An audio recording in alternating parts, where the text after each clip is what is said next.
Hi. Today on the Student Slant, we talked to Philip Bump at the Washington Post about his experiences with the Ohio State University National Security Simulation.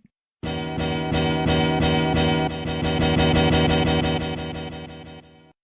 would say that probably the moment which best encapsulates what happened in the Ohio State National Security Simulation over the weekend was when we were sitting there on day two and we were sort of expecting something to happen. We'd learned that every time there was a lull, every time there was sort of a pause or hesitation in what was going on with the story, that we could expect something dramatic to break. And the next thing you know, the faux president of the United States calls a press conference, and hey, it turns out that there's an armed rebellion taking place on the streets of San Francisco, which was, it's not super feasible. But by then, having endured a nuclear strike, a nuclear bomb crushing a building, a missing boat, I mean, all the nonsense, that it was just sort of the natural culmination of the thing. I'm Philip Bump from the Washington Post. I'm Zach Varda. I'm Jake Ray, and this is the Student Slant. So, Philip, what would you say was the reason that you decided to come to the simulation? I mean, this isn't complicated. I went to Ohio State. I like Ohio State. The invitation was extended to me, and it was, I thought, a good opportunity to actually be able to be helpful to Ohio State in a way that I think, I feel like I owe Ohio State. Ohio State did a lot for me. Mhm. And so it was an opportunity to sort of be helpful to Ohio State in return. So obviously, like you said, the events that happened in the simulation were rather extreme, but just kind of in general, how did the simulation compare to your real, day-to-day work reporting in real life Washington, D.C.? Well, I don't. For what it's worth, I work in New York, and so I'm actually outside of the Beltway, which I think is useful in a lot of ways. Obviously, there have been times when I've had to do on the ground reporting in dealing with national politics. The first thing I would say is that it was infinitely more intense by design, and ridiculously so. But you sort of had to suspend disbelief. But the bare bones of it were the same, which is that you have to figure out what the story is that's important to cover. You have to figure out how you're going to cover it with the resources you have at hand, and then you have to figure out how you're going to get something done on it in the face of other pressing demands that suddenly arise. And I think that was basically what the 2 days were spent doing, was sort of determining how to allocate limited resources, which I think is very true to life to running a news organization. I mean, this over the course of the 2 days, there was all this legislative stuff going on too, right? I mean, they were passing budgets and yada yada yada. And generally speaking, most Americans don't care about that. And in the context of the simulation, it literally couldn't have been less important, right? I mean, if you are the head of the news desk of the Washington Post and you have one reporter who has to cover either a possible nuclear strike by North Korea or the passage of a continuing resolution on the federal budget, you're going to make the same determination we did, which was that literally no one cares about the budget. Yeah, and you mentioned how you had very limited resources, and we had maybe 5 or 6 students that were consistent during the whole weekend. Um, so overall would you grade student performance in the simulation? I mean, honestly, it's hard to grade simply because I don't know what I should expect, right? Mhm. I mean, if I were grading my baby on it, who's 10 months old, I would say that he did a poor job of being a reporter because I know what to expect from a baby, right? And if I were, if it were Bob Woodward standing there, I would know how to grade him because I know what to expect from Bob Woodward. And I'm not suggesting that student journalists are closer to one end of that spectrum or the other, but I would say that the people with whom I worked comported themselves very well, right? I mean, there certainly was an initial sort of hesitance to jump into it. I think every reporter who is new to doing that sort of work experiences a moment of self-doubt, and you sort of feel as though, who might ask a question of person X, even when it's a fake person X, who might ask a question of the fake president of the United States. That can be intimidating, and I think one of the useful parts of the exercise is to move past that hump quickly. And in the same way that a reporter very quickly gets used to asking random people questions about random things, I think it was useful in that regard. And I think that the students did a good job of getting over that hump quickly. And, I mean, I spent a lot of time barking orders at people, hopefully in a not too aggressively obnoxious way. But I think the response was good, right? I mean, I would set dumb deadlines. Like, you have 5 minutes to write 200 words, and people try and write 200 words in 5 minutes. Like, most reporters would be like, hey, why don't you go fuck yourself? But the students, and I maybe a function of them being students, but they were, like, they got it. They understood, the constraints that were being set and why they were being set. You kind of already started to touch on this, but I guess kind of expanding on it, what do you think students could gain from participating in this that will kind of help them moving forward when they do look to transition from college into the professional world? What they could gain from this particular experience? Yeah. I think there are a few things. I think there is that first blush willingness to understand that you can set aside your own qualms about jumping into it, right? I mean, you sort of have to push forward. I've heard many people say that one of the reasons they got into journalism is because they wanted to be able to learn how to force themselves to engage with other people, right? And so you sort of have to learn to do that. No matter how good curious you are as a person, you still have to, you still have to be comfortable with going up to people and asking them potentially intimate, personal, or embarrassing questions about themselves. And I think this was a pretty good way of doing that, right? I mean, granted, it's a lot different between you have that initial sort of reticence, and I think that were this the actual president of the United States, it would probably take you a little while longer to feel totally comfortable asking questions. But I think this is a good way to do that. I think it was also helpful just because it was probably the first time that people were being asked to write stories about things they knew nothing about on a tight deadline, and having to make sure they're nailing facts and so on and so forth. I mean, the one thing, Jake, we wrote a story that was wrong. We wrote a piece that was actually incorrect because I misread an email. And I will tell you, when I left Columbus, I was irritated with myself. Like, that was the thing that over the course of the next 12 hours, that was what I was mad about, was getting a story wrong. And that's an important lesson too. Like, mistakes happen. You got to learn to fix it. You got to own your mistakes. That was just between you and me, Jake. But, I felt crappy for having gotten that wrong. But that too, I think, is an important part of it that you don't normally get a chance to experience. And I will say that, having someone say you have 5 minutes to write 200 words on X is very different than you have to turn in the paper by Thursday. It's a different kind of pressure. And I think it's good to have exposure to that. So that's what students gain from it. But what do you think you as a professional took away from the simulation? Well, I learned that when I go to Ohio State, they get demolished in college football games. That's learned.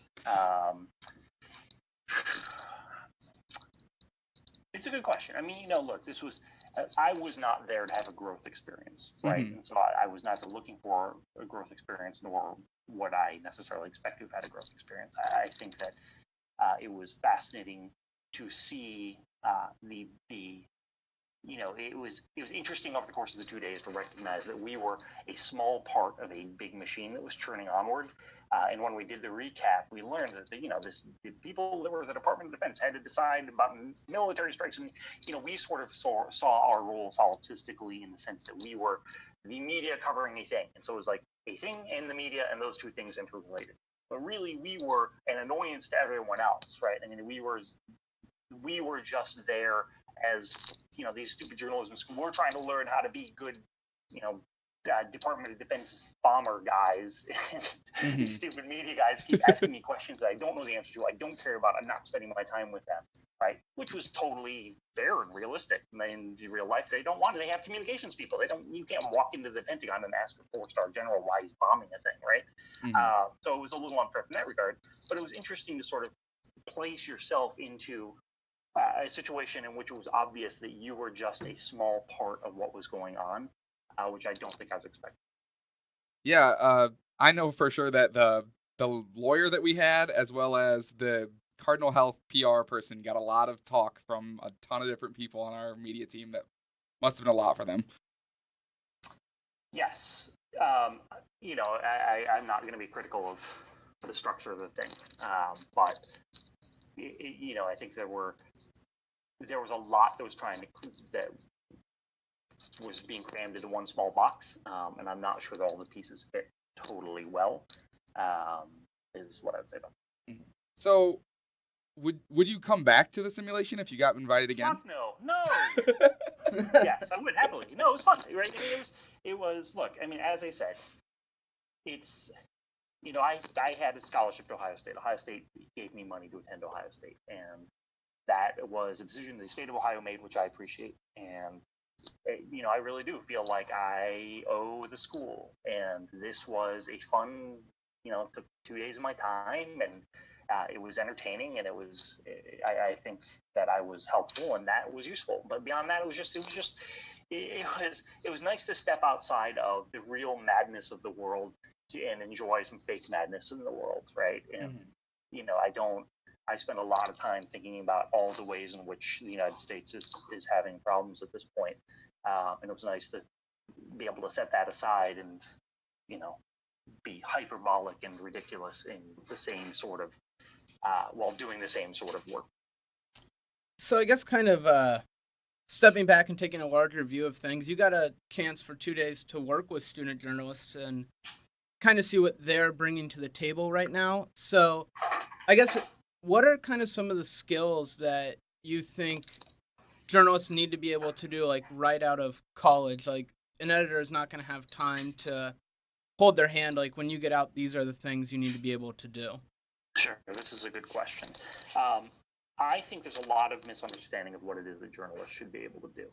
And, there are also a lot of different roles that can be done within the world of journalism that aren't necessarily reflected in what was captured there. So, for example, let me say this about the simulation. One thing that would have been great is, instead of there being multiple news outlets, it would have been great to have one big news outlet, right? So then you have a lot more reporters, you can do a lot more stories, you can do a lot more interesting things that cover the expanse of journalism as it exists today.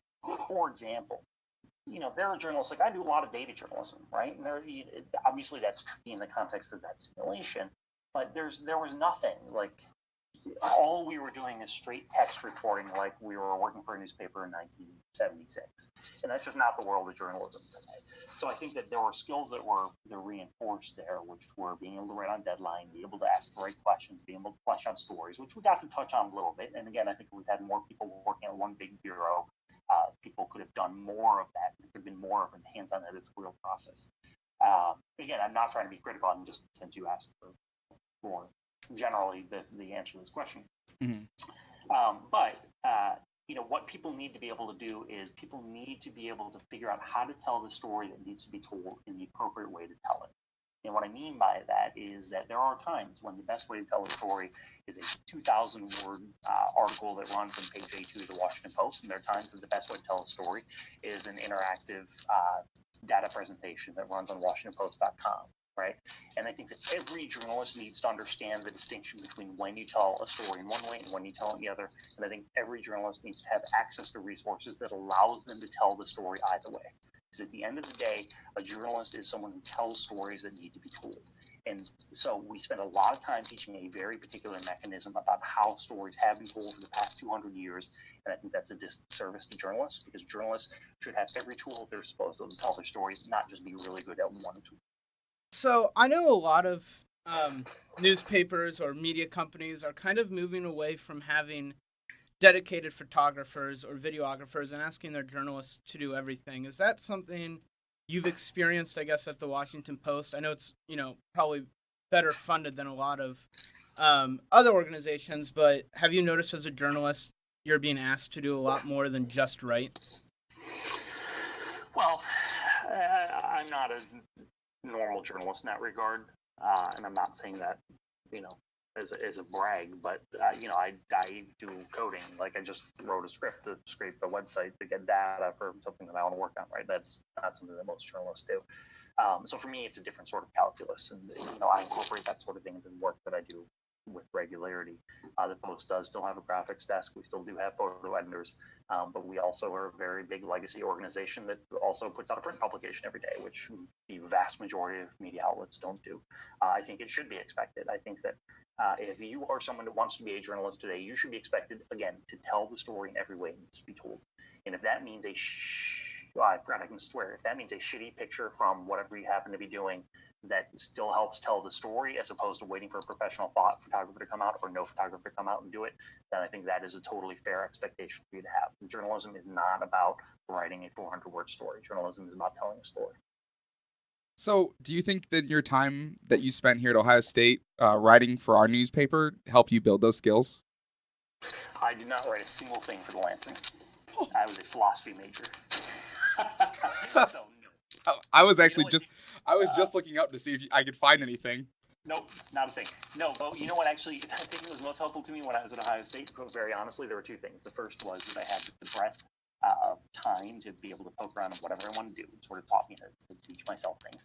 But then the second thing is there used to be a computer lab, sixth floor of Baker Systems, and that was open from midnight to 8 a.m. This was back in the era before everyone had computers, and so if you wanted to print something out, you might have to go to the computer lab and type it up and print it out on the printers up there. And I worked there from midnight to 8 a.m. for, years? I don't even know how long I worked there. I worked there for a long time.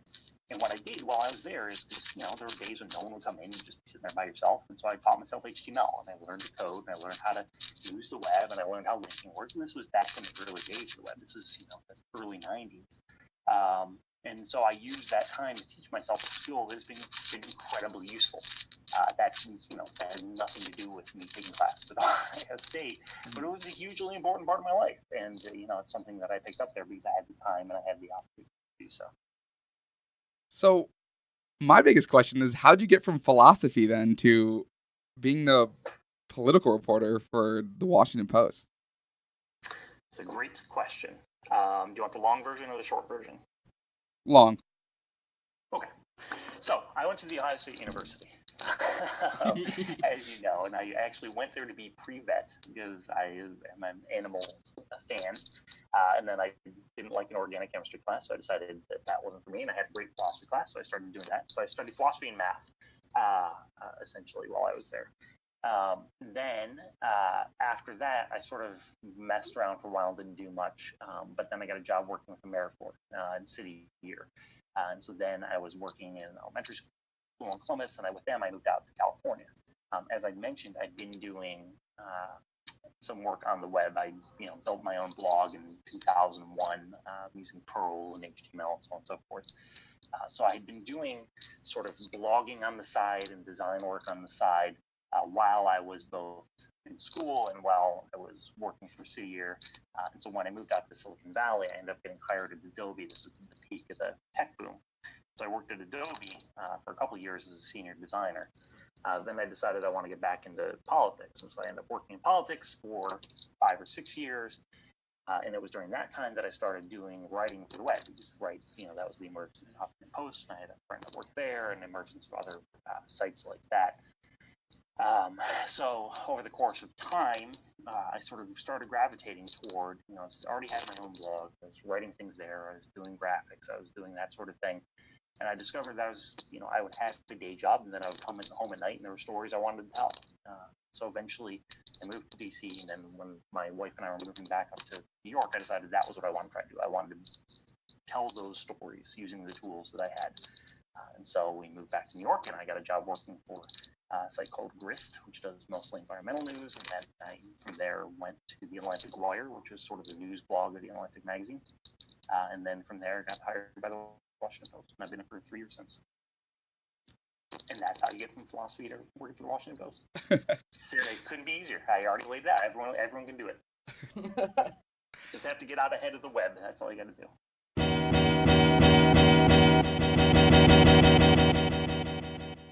Thanks for joining us today for a great conversation on the Student Slant. Be sure to check in next week for more student perspective.